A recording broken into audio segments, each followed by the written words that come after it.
আচ্ছা, আমাদের রাজ্য সরকারের কিন্তু অত্যন্ত গুরুত্বপূর্ণ একটা স্কিম হচ্ছে স্বাস্থ্যসাথী স্কিম। আর এই স্বাস্থ্যসাথী স্কিম ব্যবহার করে কিন্তু আমরা বিভিন্নভাবে উপকৃত হচ্ছি। কিন্তু এই স্বাস্থ্যসাথী কার্ড ব্যবহারের সময় কিন্তু আমরা একটা সমস্যার সম্মুখীন হই। যখনই আমরা হসপিটালে যাই কোনো রোগের অপারেশনের জন্য, অপারেশনের যদি চার্জ ৬০,০০০ টাকা থাকে, আমরা ভেবে নিই যে পুরোপুরি টাকাটাই স্বাস্থ্যসাথী কার্ড থেকে পেয়ে যাবো আমরা। কারণ স্বাস্থ্যসাথী কার্ডে যেহেতু ৫,০০,০০০ টাকা পর্যন্ত লিমিট থাকে, আমরা ভাবি কি যদি ৭০,০০০ টাকা বা ৮০,০০০ টাকা আমার অপারেশনে লাগে সেটা পুরোটাই কিন্তু স্বাস্থ্যসাথী থেকে পাবো। কিন্তু আমরা যখনই হসপিটালে যাই তখন কিন্তু দেখি যে পুরো টাকাটা কিন্তু আমরা পাই না।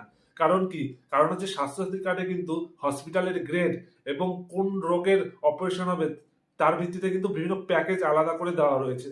সেটা হচ্ছে কোনো রোগের জন্য ২০,০০০ টাকা হতে পারে, কোনোটায় ৩০,০০০ টাকা, কোনোটায় আরো বেশি বা কম। রোগ হিসেবে কোন রোগ কতটা ক্রিটিক্যাল সেই হিসেবে কিন্তু প্যাকেজ রয়েছে। আর হসপিটাল হিসেবে যেটা কিন্তু আমরা আগে থেকে জানতে পাই না। কিন্তু আমরা কিন্তু ঘরে বসেই ফোন বা কম্পিউটার থেকে কিন্তু এটা আগে থেকেই জানতে পারবো যে কোন হসপিটালে কোন রোগের চিকিৎসার জন্য কত টাকা আমরা স্বাস্থ্যসাথী কার্ড থেকে কাটাতে পারবো, সেটা কিন্তু আমরা ঘরে বসেই জানতে পারবো। কি করে জানবো? চলো সেটা দেখে নিই। তোমরা যদি ফোন থেকে চেক করতে চাও তাহলে তোমাদের প্লে স্টোর থেকে স্বাস্থ্যসাথী যে অ্যাপটা রয়েছে, সার্চ করবে স্বাস্থ্যসাথী বলে। স্বাস্থ্যসাথী অ্যাপ, এই অ্যাপটাকে তোমরা ইনস্টল করে নেবে। ইনস্টল হওয়ার পরে এই অ্যাপটাকে ওপেন করবে। ওপেন করার পরে যা যা চাইছে এগুলো সব ওকে করে দেবে, তোমরা অ্যালাউ করে দেবে সবকিছু।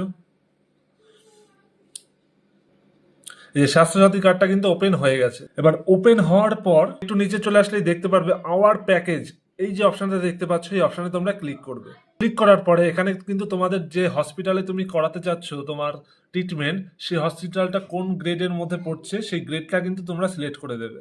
এ গ্রেড মানে বড় বড় যে হসপিটাল রয়েছে, বি গ্রেড, সি গ্রেড, সেইভাবে কিন্তু তোমরা চেক করে নেবে কোন গ্রেডের মধ্যে পড়ছে তোমার হসপিটালটা। এটা কিন্তু ইন্টারনেট থেকে চেক করা যায়। আর তোমরা যদি তোমাদের হসপিটাল কোন গ্রেডের মধ্যে পড়ছে সেটা না বুঝতে পারো তাহলে কিন্তু সেটা কমেন্টে জানাবে। আমি পরবর্তী ভিডিওতে দেখিয়ে দেবো কিভাবে গ্রেড বুঝবে যে কোনো হসপিটালের। তারপরে সেই গ্রেডটা সিলেক্ট করে দেবে।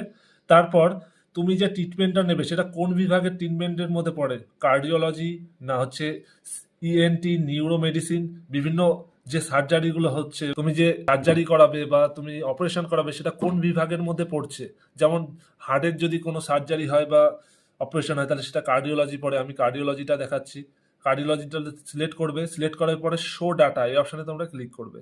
ক্লিক করার পরে কিন্তু কার্ডিওলজির যত ধরনের রোগ হয় সেই লিস্ট কিন্তু চলে এসছে এবং সেই রোগের জন্য সেই হসপিটালে কত টাকা অ্যামাউন্ট প্যাকেজ রয়েছে, মানে হায়েস্ট কত টাকা তুমি এই স্বাস্থ্যসাথী থেকে পাবে সেটা কিন্তু এই যে দেখা যাচ্ছে অ্যামাউন্ট বলে লেখা রয়েছে।